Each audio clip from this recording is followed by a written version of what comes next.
नमस्कार, times of Swaraj में आप सबों का स्वागत है और मैं हूं संतोष सिंह। चले थे छब्बे बनने दुब्बे बन के आ गए। जी हाँ, हम बात पूर्णिया रेंज के आईजी शिवदीप लांडे की कर रहे हैं। चले थे इस्तीफा देने और इस्तीफा अभी मंजूर भी नहीं हुआ है, कोई रिजेक्ट भी नहीं हुआ है, इस्तीफा मंजूर नहीं हुआ है। और इस बीच उनका जो आचरण पूर्णिया के और आसपास के जिलों में जो उनका आचरण रहा है, उस आचरण से नाराज होकर सरकार ने ऐसे समय में आईजी के लांडे का ट्रांसफर किया है, जो अमूमन दुर्गा पूजा के समय इस तरीके का ट्रांसफर पोस्टिंग सरकार नहीं करती है। कोई बड़ा सीरियस कोई घटना घट गई या फिर कोई बड़ा मामला आ जाता है, तभी इस तरीके की कार्रवाई होती है। ये सीधे तौर पर एक्शन है सरकार का कि पुलिस मुख्यालय में प्रशिक्षण डिपार्टमेंट में आप योगदान करिए, क्योंकि दुर्गा पूजा काफ़ी सेंसिटिव माना जाता है और इस दौरान आईजी पूरी तौर पर फोर्स के डिप्लॉयमेंट का बॉस होता है। कई जिलों के फोर्स उनके कंट्रोल में होते हैं, हर गतिविधियों पर उनकी नज़र रहती है। लेकिन हाल के दिनों में 2-4 दिनों के दौरान जो इनकी गतिविधि रही है, उस गतिविधि से सरकार खासे नाराज, और उसी नाराजगी का असर है कि इनको सीधे सीधे तौर पर पुलिस मुख्यालय योगदान करने को कहा गया है और राकेश राठी जी को कल पूर्णिया में योगदान करने को आदेशित किया गया है। मतलब साफ है कि लांडे के व्यवहार को लेकर सरकार खासा नाराज है और नाराजगी की वजह भी है। पूर्णिया में जो ज्वेलरी लूटकांड हुआ था, उस मामले में पुलिस ने उद्भेदन भी किया, कई अपराधियों की गिरफ्तारी भी हुई है। कई अपराधियों की गिरफ्तारी के लिए अभी भी एसटीएफ और पूर्णिया पुलिस लगातार छापेमारी कर रही है।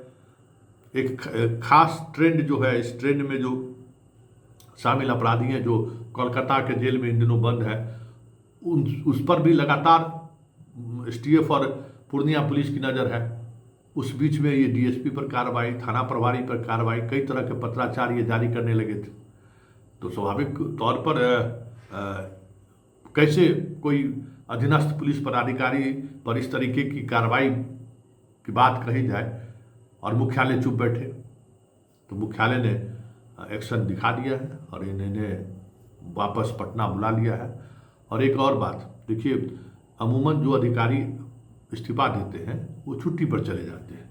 जैसे काम्या मिश्रा दरभंगा, रिजाइन दी, आप रिजाइन स्वीकार कीजिए चाहे नहीं कीजिए, हम छुट्टी पर चले गए, छुट्टी मेरा राइट है ना, हम छुट्टी पर चले गए।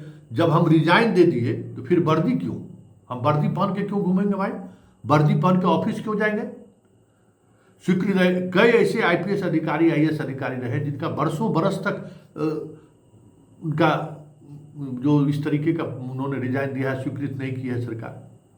कई 5-5 बरस 6-6 बरस तक लोग स्वीकृत नहीं करता है, क्योंकि आप अगर चाहिए तो लौट के आ जाइए। गुप्तेश्वर पांडे का तो स्वीकृत होने के बाद फिर वो वापस आकर ज्वाइन कर लिए, याद होगा ना। तो आपको अगर रिजाइन देना है तो आप रिजाइन देखिए, फिर वर्दी पहनने की क्या जरूरत है भाई, वर्दी क्यों पहन रहे हैं। फिर आप जो ये एक्शन ले रहे हैं, ये एक्शन लेने की क्या जरूरत है। इसी बात को लेकर ना है भाई, आप तो नौकरी छोड़ चुके हैं ना, आपने नौकरी छोड़ दिया, चले जाइए आप छुट्टी पर। अब ये सरकार क्या कहा कि आपका ये आवेदन स्वीकृत करता है या नहीं स्वीकृत करता है। अमूमन सरकार किसी के आवेदन को बहुत ही क्योंकि मानता है कि भाई इस तरीके की नौकरी में आप आए हैं, कुछ मानसिक तौर पर भी कुछ चीज़ें चल रही होंगी, इसलिए आपने इस्तीफा देंगे, ठीक है, कोई बात नहीं है। सरकार इस्तीफा अमूमन स्वीकार नहीं करती है, लेकिन जिसको इस्तीफा देने का रहता है वो इस्तीफा देकर लंबी छुट्टी पर चले जाते हैं, बरसों बरस तक छुट्टी पर रहते हैं। सरकार, क्योंकि आप दूसरा सरकारी नौकरी तो नहीं कर सकते, लेकिन प्राइवेट नौकरी आप कर सकते हैं। अमेरिका, लंदन, जहाँ जाना चाहते हैं वहाँ घूम सकते हैं, आपको कोई रोक टोक नहीं है। और आप रिजाइन दे दिए, फिर भी वर्दी पहन के घूम रहे हैं, फिर भी कार्रवाई कर रहे हैं, तो ऐसे में आपका मंशा सही नहीं है। ये बातें तो मुख्यालय में सवाल उठना शुरू हो गया कि देखिए ना, दरभंगा की ग्रामीण एसपी इस्तीफा दी, लेटर लिखी और कल होकर छुट्टी, वर्दी खोल के छुट्टी पर चली गई। सरकार स्वीकृत करे अस्वीकृत करे, हम छुट्टी पर चले गए। अमूमन सरकार अस्वीकृत नहीं करती है इस मामले में, ये भी जान लीजिए, अस्वीकृत करती ही नहीं है, पेंडिंग में डाल देती है, ठीक है अपना जाइए जो करना है करिए। लेकिन अगर आपको राजनीतिक मंशा हो, चुनाव लड़ने की मंशा हो, तब आप उसको स्वीकृत कराइएगा। स्वीकृत कराइएगा तभी ना आप जो है सो चुनाव लड़ सकते हैं। तो स्वीकृत कराने के लिए वर्दी पहन कर रहने की क्या जरूरत है? पटना आपका ट्रांसफर कर दिया, चल जाइए छुट्टी पर, और सरकार पर दबाव बनाइए कि आप हमको स्वीकृत कीजिए, हमें राजनीति में आना है। तो यही गए थे छब्बे बनने, दुब्बे बन के आ गए हैं लांडे साहब, पटना में बैठ के प्रशिक्षण कराए। लेकिन बड़ी बात यह है कि अगर आपने इस्तीफा दिया है तो इस्तीफा दे दिया तो फिर इस वर्दी से मोह क्या है? फिर हम ऑफिस क्यों जाएंगे भाई? फिर ऑफिस क्यों जाएंगे? आप ये आपका अपना नैतिकता कहाँ गया? ये नैतिक भाई, हम नौकरी नहीं करेंगे, हम रिजाइन दे दिए, हम रिजाइन दे के चल दिए, अब सरकार अपना जाने। तो यही है खेला। इसी खेला को समझिए कि ये सब जो है ना प्रेशर टैक्टिक्स है, मीडिया में बने रहने के लिए। जो एक स्टोरी प्लांट होता है ना, हम लोग स्टोरी प्लांट करते हैं उसको, उसी तरीके से आजकल का जो IPS IAS है इस तरीके का रिजाइन दे के जो है स्टोरी प्लांट कराता है।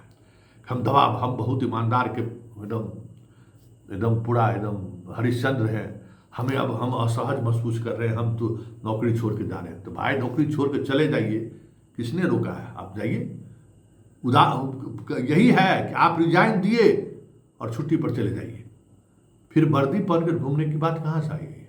देखिए आगे आगे होता है क्या। वैसे लांडे साहब पटना आए हैं तो अब देखना होगा कि सरकार तो इनको पनिश कर दिया। इनके सर्विस बुक में ये लिखा गया कि दुर्गा पूजा जैसे महत्वपूर्ण पर्व पे इनको IG जो जोनल IG से हटा के मुख्यालय में प्रशिक्षण पर बिठा दिया गया है। तो इनके लिए तो एक लाल कलम सरकार ने चला दी है। अब देखना ये है कि अब ये ज्वाइन करते हैं या फिर ये भी लंबी छुट्टी पर जाते हैं, ये देखने वाली बात हो।